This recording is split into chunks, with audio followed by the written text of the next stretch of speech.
reading the stories, consuming the videos, and wanting to know exactly how this thing is going to end. And it's been a roller coaster, and I feel like there are still plenty of ups and downs and twists and turns still to come. The latest happening out of the blue on Sunday afternoon.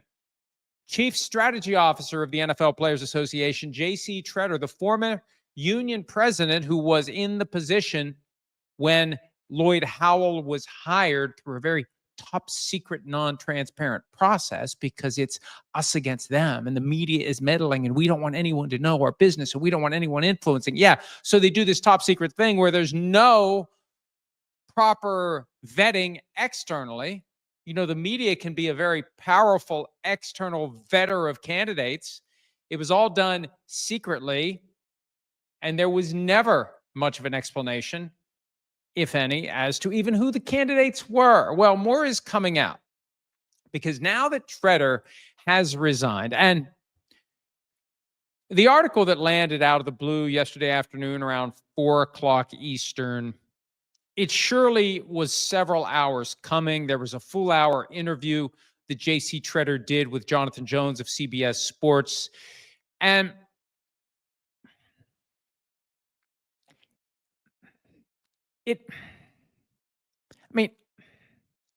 I guess I just need to say it. I don't want to start any more fights than I'm already naturally in. But it was softball-ish. There wasn't a lot of follow-up. There weren't a lot of probing questions. It was basically an opportunity for JC Tretter to tell his story uninterrupted by, now, wait a minute. Let me make sure I understand this. Now, wait a minute. Wait, you're saying that is what happened? And I'll give you a for instance. Tretter insists, and I haven't written about this yet at PFT because there are so many potential stories that flow from the JC Tretter interview and other reporting that's been done. I'm trying to parse it out. I'm trying to let them breathe. I'm trying to let people understand. I don't want to overpower ProFootballTalk.com with stories about this. But here's a great example of where follow-up would have been justified, if not required. Tretter insists he knew nothing about the secret deal between the NFLPA and the NFL to conceal the victory, partial victory by the union in the collusion case. Now, quick refresher. And this is how this all kind of got started. I was determined to find out what happened with the collusion case to get the ruling. Pablo Torre and I came together and we had a competition. He won. He got it, the 61-page ruling. He brought it to light.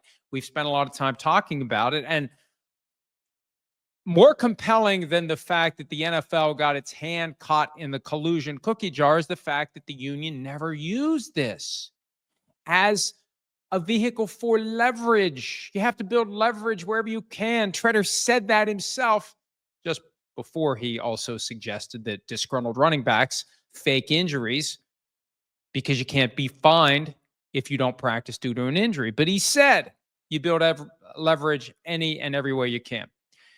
There was plenty of mileage that the union could have gotten out of the collusion ruling, but it was hidden for more than 5 months until we brought it to light.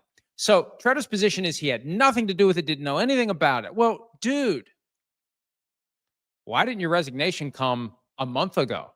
Because let's put it this way. He's the chief strategy officer for the NFLPA.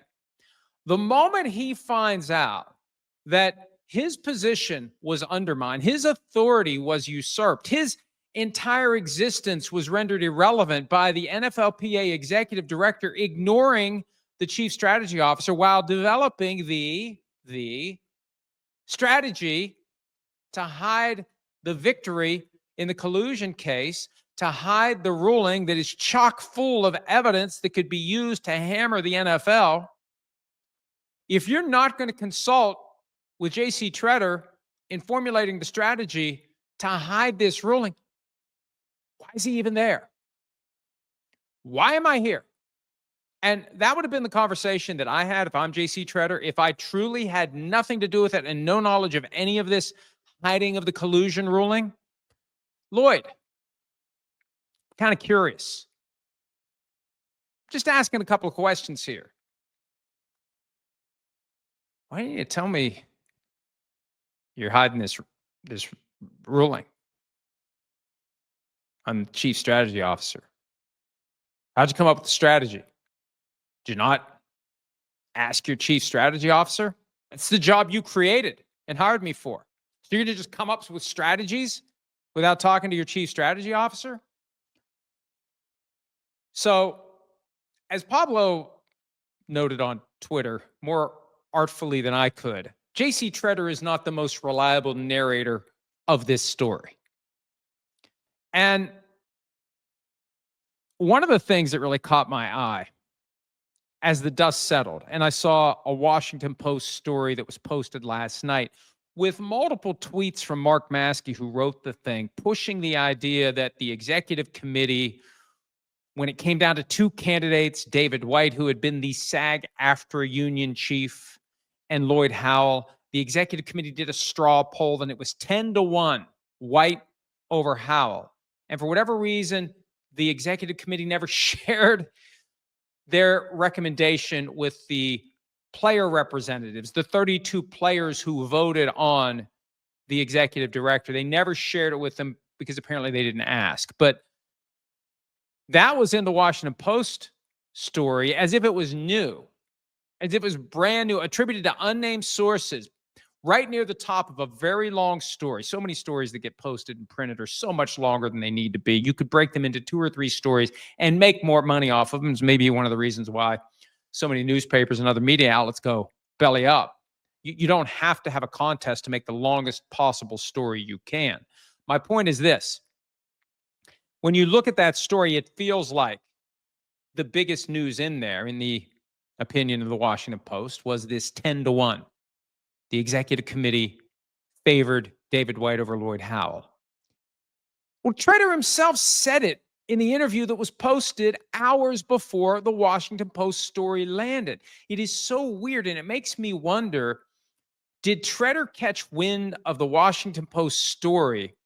Did he know that the centerpiece of the story was going to be that the executive committee didn't share with the Board of Player Representatives their overwhelming recommendation that David White be hired instead of Lloyd Howell? And that's all coming out, and that's going to create another storm of controversy, and that's going to be the thing that keeps JC Tretter from becoming the interim executive director. So just steal their thunder. We'll scoop the Post. We'll tell the world before the Post can report it. And it creates a very different impression that way. Because if Tretter doesn't speak ahead of time and the Post drops that story, it looks like someone suppressed the fact that David White was the clear preference of the executive committee in communicating information to the Board of Player Representatives in order to get Howell the job. Now, Tretter says he's not the one who voted for Howell when they did the straw poll. The thing about straw polls, there's no record. So when it's 10-1, anyone can say with a straight face, wasn't me. I was the one who wanted Howell. So Tretter says, I'm not the one that wanted Howell. And the player reps didn't ask for a recommendation. And there was a quote in the Jonathan Jones story, which was 99.9% an interview of JC Tretter, this quote attributed to an unnamed union source, that basically the player reps just want to go drink and play golf, and they're not going to read the materials given to them. Now, and I know that it's bad form, but it's never stopped me before. It sure feels like that was something Tretter said to Jones, but said that's off the record. So it gets added to the story as an unnamed union source when it was just something Tretter wasn't comfortable putting his name on because he's suggesting that the player reps weren't taking the position seriously, weren't taking the assignment seriously, weren't doing the job the way they should. But that's all the more reason to tell them your recommendation. I mean, the executive committee was the body that set the table. They did all the trimming of candidates from 12 down to the 2. So if you're going to present the final 2, and it's a landslide in the opinion of the executive committee as to who the guy should be, it's malpractice to not tell the Board of Player Representatives in no uncertain terms, this is the guy we like. This is the guy in whom we believe. There's nothing wrong with telling them that in this top secret process that had no transparency. So I feel like people are running for cover now that the stuff has really hit the fan. And there's a federal investigation that possibly will expand. Why wouldn't it expand? Once you see the story about strip club expenses that were charged to a union that is funded by dues and is regulated heavily by the federal government, yeah, people are going to start showing up with microscopes. And to the extent that there are concerns about liability, and there was a one-page document making the rounds over the weekend about all the liability issues arising from potentially making JC Tretter the interim executive director, people are running for cover and saying it's not my fault. And that's the great irony here before I move on. The great irony is this. Tretter is the one who insisted on secrecy, insisted on it, defended it. It's good governance to keep it all secret.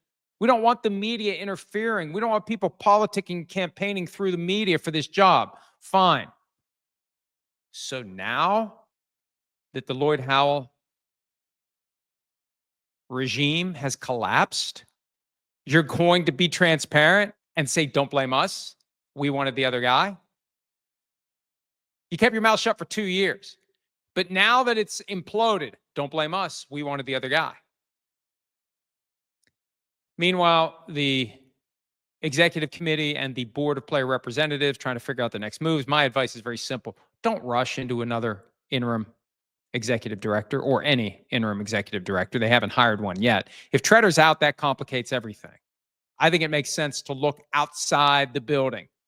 People who have union experience, people who maybe have NFLPA experience, who may be viable candidates to serve as interim executive director. I would, as I've said before, disqualify anyone who's had a direct or indirect connection to Lloyd Howell. Find somebody who is not caught up in any of this, the selection of Howell or working with or under Howell and tolerating everything that's happened the last 2 years, because we still don't know how deep the rabbit hole goes. By the way, may have a guest tomorrow on PFTPM. Tentative plan to have another voice, another face to discuss this issue. And you may not need more than one guess as to who that guest might be. Hi, it's Mike Florio. Thanks for watching PFT on YouTube. Hit subscribe for the latest news and analysis from Pro Football Talk.